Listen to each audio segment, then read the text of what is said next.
Hey guys, welcome back to my channel. And today we're going to be talking about CNN. I, the thing is, I love talking about CNN nowadays because not that they're still not a bipartisan news network. They've always been liberal. They've always leaned Democrat. They're the Democrat shills. They're like it's all they're just left leaning. They're a left leaning network. But ever since after that debate, the famous debate that will go down in history as the most disastrous debate that the Democrat has ever had, after that debate, because of their desperation to actually push Joe Biden out, they are saying all kinds of stuff about him.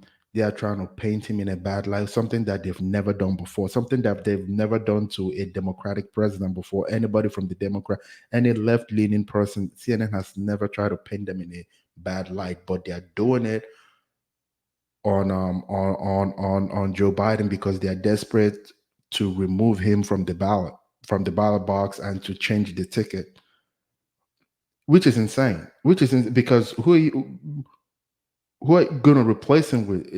I don't even think Joe Biden. Joe Biden doesn't want to leave. He's not going to leave. And who is the next option? His vice president, someone that is even doing worse than him on the polls. The most unliked the most unliked VP ever. Is that who the? I mean, it's just insane. It's just crazy. But came across a video where, um, again, they are talking shit about him. They want him to leave. There's this new poll that came out that is showing that Biden doesn't have any chance of winning. I mean, I saw a poll that in all the swing states, in all the battleground states, Trump is winning. So without further ado, let's get into it.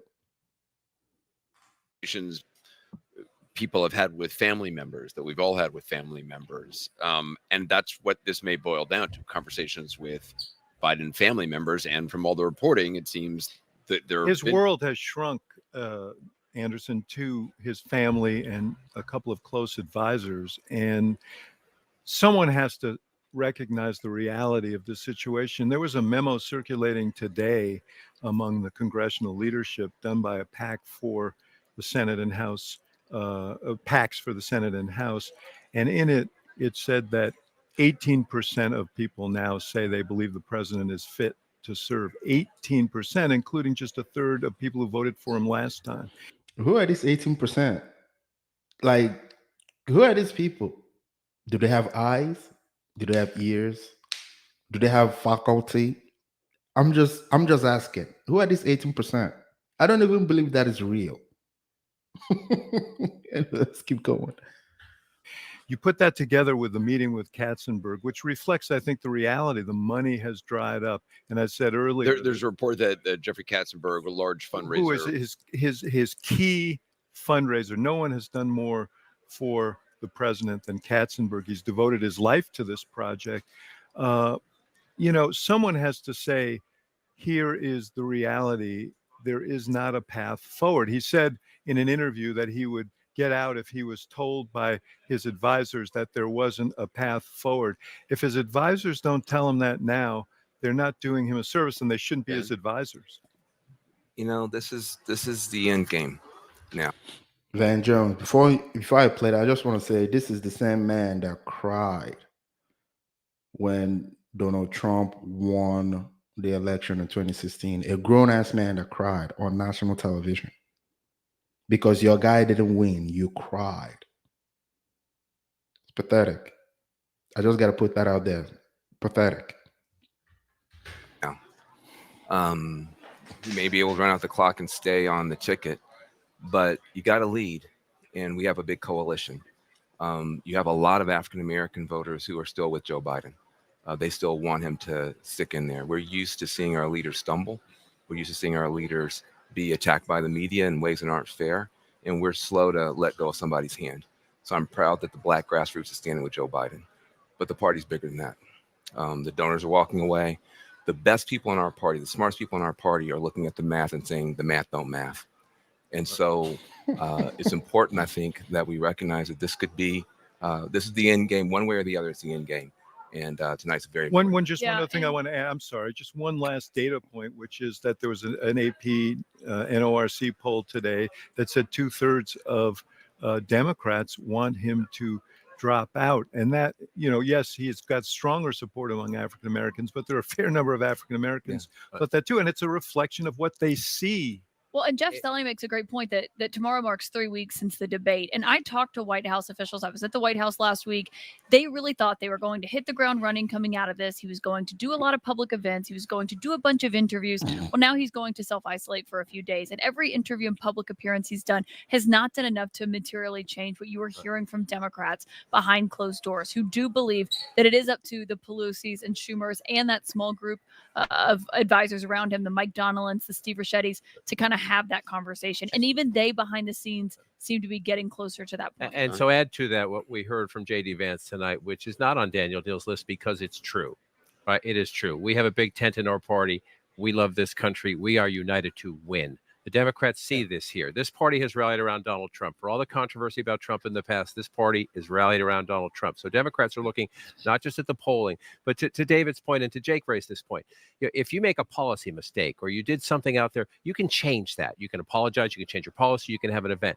This is a performance question. It's not just that they're telling the president, you're losing Michigan, you're losing Pennsylvania, you're losing Wisconsin, you're losing Nevada, you're losing Arizona. You're beginning to put New Mexico in play. What? You're beginning to put New Hampshire in play. What? You put Virginia in play. Hello? It's not just that. They're saying the reason is because the American people, to David's point about the poll, and they're showing the data, they do not believe you are up to the job. That's not something you can change. Yeah, and it's like, at least if you come out of the debate, you knew they were raising that question.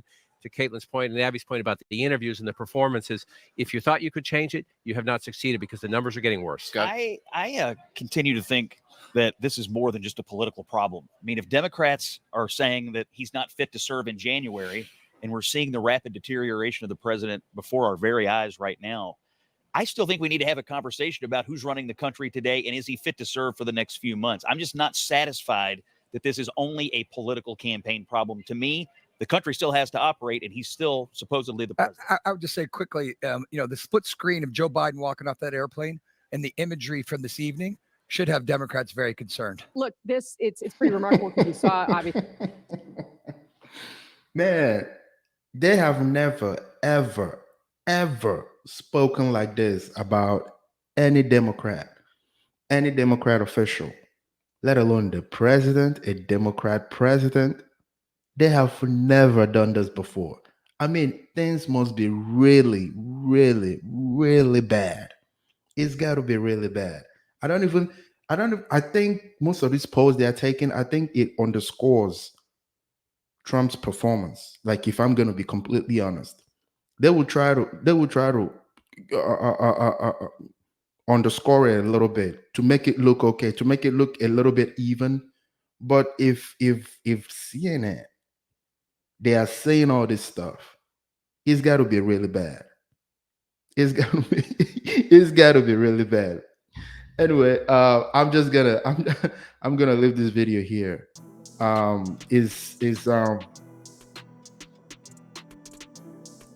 The Democratic Party, they're in shambles. They're in shambles. They don't know what to do because now you can't remove, even if you try to convince Joe Biden to step down. Now you have Kamala Harris,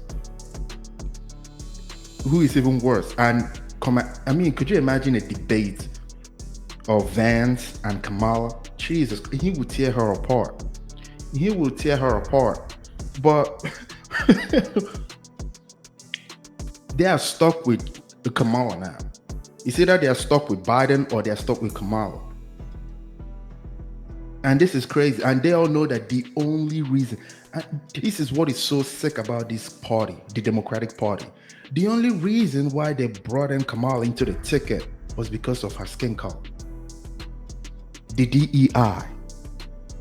The DEI bullshit. That is the only reason they brought her into the ticket. Not because she's a good politician, not because she's a likable person, not because she's a kind of person, an effective or efficient person that gets things done. She doesn't. They gave her the border. That was the only thing that she had to do in this administration, and it's in shambles.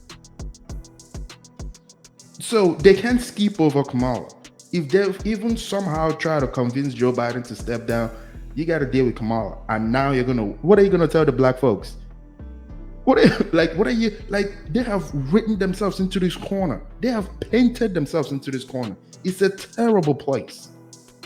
You can't skip. What are you gonna say? You're removing a black woman from the ticket because, like, how will you say that though? How are you gonna say that? Like, the Democratic Party, they have painted themselves into this corner because of their useless DEI nonsense. They're in shambles. I swear to God, they're in shambles. Anyway, if you like the video, please hit the like button, hit the share button, leave your comments down below. I would love to read them. And if you may, please subscribe. You have a good one.